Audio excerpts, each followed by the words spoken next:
伙计，乖乖，起话脑壳，老子亲眼看到太早了一个，亲眼看到的啊！这是我怎么去了？缥缈到的，伙计，太早了。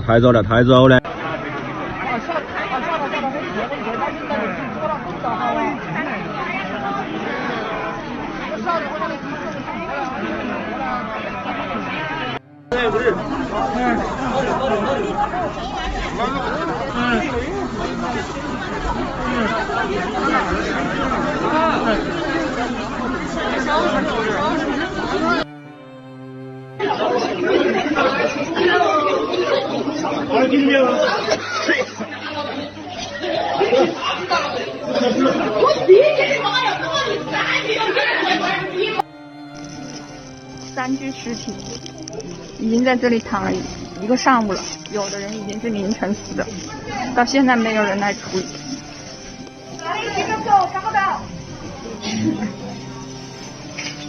然后医生、护士还有病人全部都在这种环境下面工作。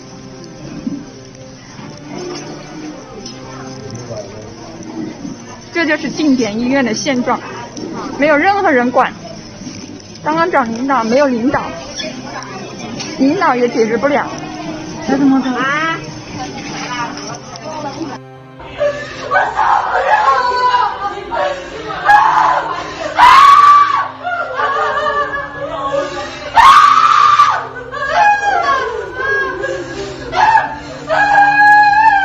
？Hello everyone, welcome to NeoUnrealist. What the hell is going on in China? It's a question I've been asking for a few days now, and I felt it's long past time that we talk about it. You know, while the mainstream media has been obsessed with the kabuki theater of impeachment, the real world, where things of actual consequence go on, it rolls on without the Washington Beltway press.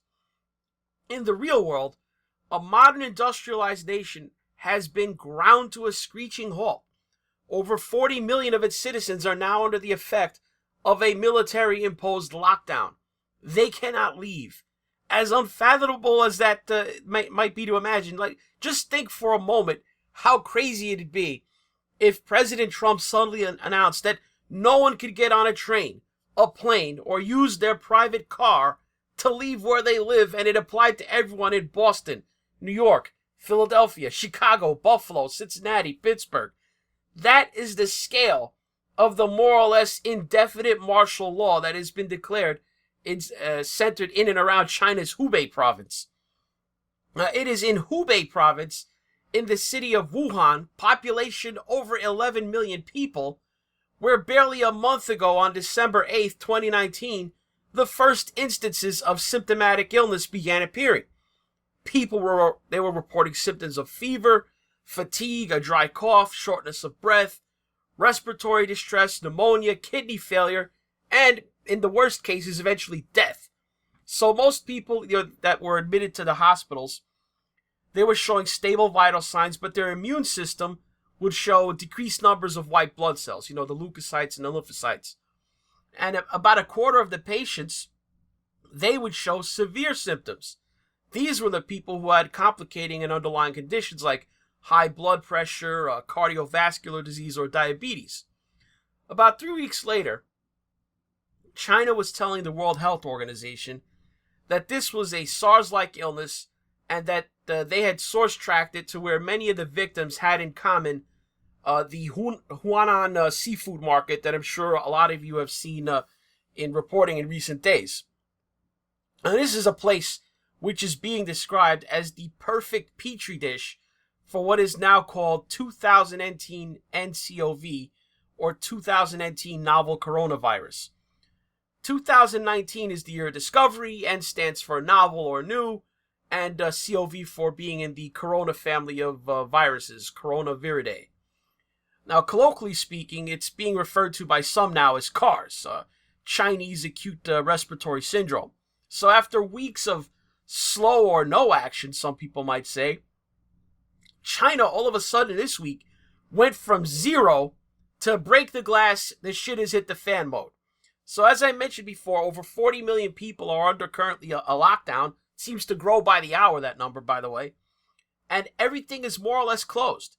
I mean, I guess you can do that in a totalitarian communist state. I mean, what you can do apparently is you can declare that you're going to build a 1,300 bed hospital in 6 days. Now, China expects the hospital that they're throwing up on this site in Wuhan to be ready to accept patients on Monday, February 3rd, people. That's insane. In the United States, you couldn't even get a permit to build a gazebo in your backyard in 6 days. So, but anyway, I guess if the workers if they'll work 24/7, knowing that failure means a possible trip to the gulag, I suppose then miracles can happen. But seriously though, literally, only China has the manpower, the political culture, the tolerance for unsafe construction standards, and the sheer political will to accomplish such a monumental feat of engineering in the modern world. So, if there's one positive, I guess you could take from authoritarian communism, I guess that's it. Anyway, after exploring the upside of the Chinese communist system, it's time now to speculate if, like the situation in the Soviet Union back in the 1980s at Chernobyl, if perhaps the communist system played a role in this unfolding disaster to begin with.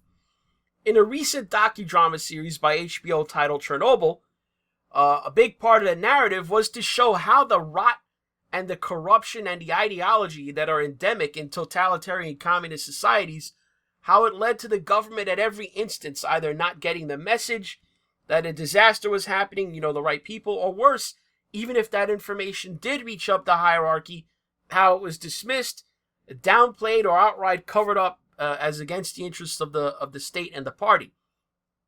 The men at Chernobyl, they knew there was a meltdown in progress, but their political superiors, no one wanted to be the one to report a problem.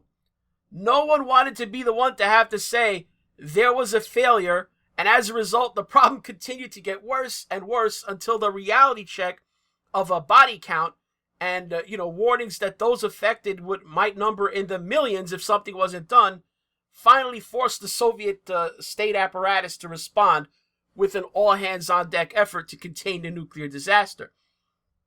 Now, there is beginning to emerge here, in the case of 2019 novel coronavirus, the possibility that, like Chernobyl, the origin of this mess, and certainly the early stages of it, the problem was man-made. I mean, you heard me, manufactured. By now, most of you've heard the stories about the level 4 biolab located in Wuhan and the so-called conspiracy theory that the virus originated there. Now, that is what I'm talking about here, but it's not that simple. I'm not just coming here and telling you, because there's a protection level 4 lab there, that they just made the virus. And no, that's not what I'm saying. So when I first saw that story make the rounds a few days ago, I think even Tim Pool mentioned it in a video that he made a couple days back, and he's been downplaying it. Naturally, I found it interesting, but logically I thought to myself, hey, just because it's there doesn't mean it's connected. It's worth pursuing. So, over the past couple of days, I've seen new information that leads me to believe that the laboratories in Wuhan might possibly be involved. First off, this part of the story is not a conspiracy theory. There is, in fact, a laboratory conducting virological research in the city of Wuhan. There's actually 2 of them, but we're going to focus on one of them here. Local Wuhan television, as far back as 2015, broadcast reports showing China's most advanced virus research laboratory, and it's called, ironically enough, Wuhan Institute of Virology. Wow, very simple. This lab is the only declared site in China that is able to work with the deadly viruses. Now, Western intelligence agencies believe that there are, of course, more, but they also believe that the institute is tangentially linked to the PRC's covert biological weapons program. China, of course, they deny having any offensive program for bioweapons, but the United States State Department last year issued a report saying that the United States suspects China has engaged in covert biowarfare work. China claims that the origin of 2019 and corona is unknown.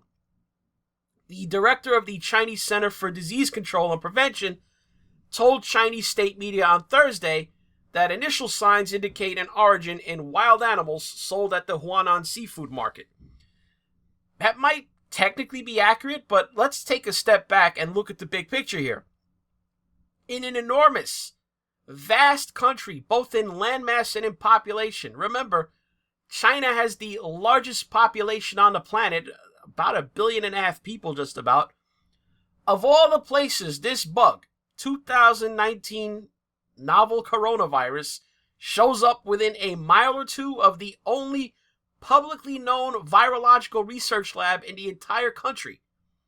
A lab which is known, this is not within doubt, this is not conspiracy, known to have worked with the parent strains and family of this virus.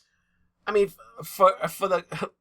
they've published their own papers on this work. This is not speculation. April 2017, a research team at the Wuhan Institute of Virology published an article titled "Novel Bat Adenoviruses with Low G+C Content Shed New Light on the Evolution of Adenoviruses." March 2019, another research team at Wuhan Institute of Virology. They published this paper, this title is going to grab you, "Rapid and Specific Detection of All Known Nipah Virus Strains Sequences with Reverse Transcription Loop-Mediated Isothermal Amplification." Now, what does all that word salad mean in that March 2019 report, seemingly about a Nipah virus, which is not coronavirus? Let's dive into their own introduction, and please pardon the scientific jargon. I promise afterward it's going to make sense why I'm reading this gobbledygook to you. Nipah virus, NIV, belongs to the family Paramyxoviridae and genus Henipavirus, which contains another 4 species: Hendrovirus, Cedar virus, Mojang virus, and Kumasi virus. Nipah virus is classified as a biosafety level 4 agent because of its high pathogenicity and mortality rate, which ranges from 40 to 100%, and causes fatal human encephalitis and respiratory disease when it spills over from its bat reservoir, pteropod fruit bats. It can also infect pigs and horses. Nipah virus infection was first described in Malaysia and Singapore in 1998-1999 after a massive outbreak of fatal encephalitis among humans, 283 cases, 109 deaths. Very mortal disease. Outbreaks of fatal encephalitis and respiratory disease attributable to Nipah virus have been reported in Bangladesh and India since 2001. 2006, 2009, 2011, 2012, it recurs. Nipah virus is enveloped by a filamentous nucleocapsids and has a single-stranded negative sense RNA genome of 18,246 NT, the Malaysia isolate, or 18,252 NT for the Bangladeshi isolate, which consists of 6 genes encoding 6 major structural proteins: nucleocapsids, phosphoprotein, matrix protein, fusion protein, glycoprotein, and large protein, or RNA polymerase. The first 12 nucleotides of the 5 and 3 genomic termini are highly conserved and complementary. There are 2 typical genotypes of Nipah virus: genotype M, containing the Malaysian isolates, Cambodian isolates, and some of Thai bat RNAs, and genotype B, containing Bangladeshi isolates, Indian isolates, and other Thai bat RNAs. The similarity between the genomes of the Bangladeshi and the Malaysian isolates is 91.8%. So I don't want to go on forever. It'll give you a headache if I do, but it's not really necessary for our purposes. Did you notice a certain simple 3-letter word that recurred in all that mess? The word is bat. The Wuhan Institute of Virology has just a few months ago, you've just heard me read the intro to it, they issued that report on their results taking synthesized genetic isolates from bats from all over Asia and inserting them into a PUC57 vector. Now, to keep things simple, PUC57 is a cloning vector. Now, please pardon the Wikipedia entry that I'm about to read or an excerpt from, as I'm not a molecular biologist and I don't want to give you incorrect information. But a cloning vector is a DNA molecule used as a vehicle to artificially carry foreign genetic material into another cell where it can be replicated and expressed. A vector containing foreign DNA is termed recombinant DNA. Getting the picture here? So not only did this bat virus originate in a wet food market a stone's throw away from the only protection level 4 virus lab in all of China, this lab, which has been taking genetic isolates from more contagious strains of bat viruses, you saw that 40 to 100% mortality, such as Nipah virus, the 2012 strain that caused an outbreak in Malaysia and Singapore that killed 109 out of the 283 people who caught it, placing that into a cloning vector, PUC57. Now, I'm not drawing a direct line between that specific work and that they published that article for and 2019 novel coronavirus. But I just don't have anywhere near the background in molecular biology that would that kind of drawing that conclusion would require. But I think we're certainly starting to narrow the possibilities here, aren't we? Let's dive a little further into this. Here is the entry at the National Institute of Health showing the complete genome of Wuhan Seafood Market pneumonia virus isolate Wuhan HU1. I believe that's Wuhan Human 1. That's the National Institute of Health entry for 2018 novel coronavirus. The National Center for Biotechnological Information has put out a phylogenetic tree showing the relationship of 2018 novel corona. Remember, they designated as Wuhan HU-1 in red there. The virus is shown to be related to 2 strains of bat SARS-like coronavirus that appeared in China in 2015 and 2017. It shows that it is also related to older bat SARS-like virus strains that appeared in 2004, 2009, and 2012.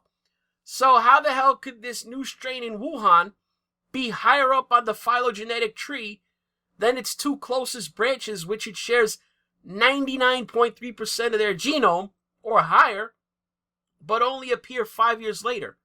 Somehow, this bug, previously unknown to science, while its cousins there that share a common ancestor evolutionary terms, where they're known to science for 5 and 3 years respectively.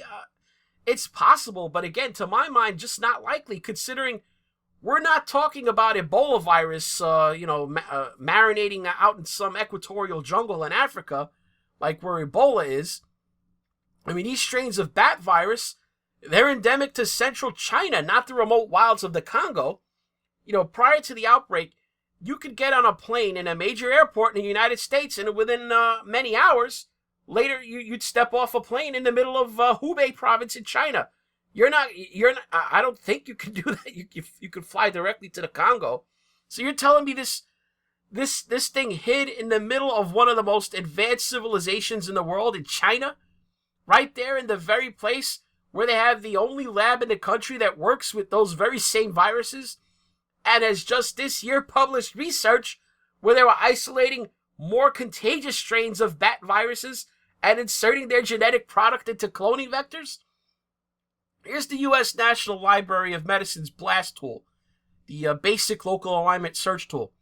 When you input the Wuhan Seafood Market virus envelope protein and the bat SARS-like coronavirus envelope protein into the BLAST sequence comparison tool, you see a result showing a 100% match. If 2018 novel coronavirus is a naturally occurring mutant, how is the envelope protein 100% unchanged and intact from generation to generation when compared to viruses that were detected as long as almost 5 years ago? Now, I don't have the kind of expertise to answer these questions, but I really hope that people who do have that requisite expertise, that they start asking these questions. I might just be a dumbass rando layman talking out of his ass, but it sure seems like a whole lot of coincidences are just lining up here, with a new and completely unknown before virus that is highly infectious to humans and is highly communicable, just human to human. You got doctors now who were treating the disease just a couple weeks ago. One of them's already died, let alone come down with the illness. That this illness has a relatively long period of gestation in the host where, sometimes symptoms won't show for a week or more in a lot of cases. This is the perfect storm of a deadly virus that doesn't kill the host right away, lets them keep walking around infecting people for up to a week or two before they start feeling sick, and this just happens to appear within walking distance of the only declared protection level 4 lab in China, where they've published scientific articles detailing their work recombining DNA from multiple varieties of bat virus that cause illness in humans into a known cloning vector. Yeah, it's just a cold, right? That's all for this NeoUnrealist. If you want to help the channel, do me a favor. Hit like for this video, leave a comment below, mash down on the subscribe button if you're not already subbed to the channel, and click on the notification bell beside it. Put it on the all setting to, if you want to keep up with our content. But if you want to contribute directly to the channel, toss your hard-earned dollars and yuan into the tip jar, follow the links below to Patreon, Subscribe Star, PayPal. If you watch this on BitChute, you can just click on the green tip pledge button on the video player. And thanks for watching.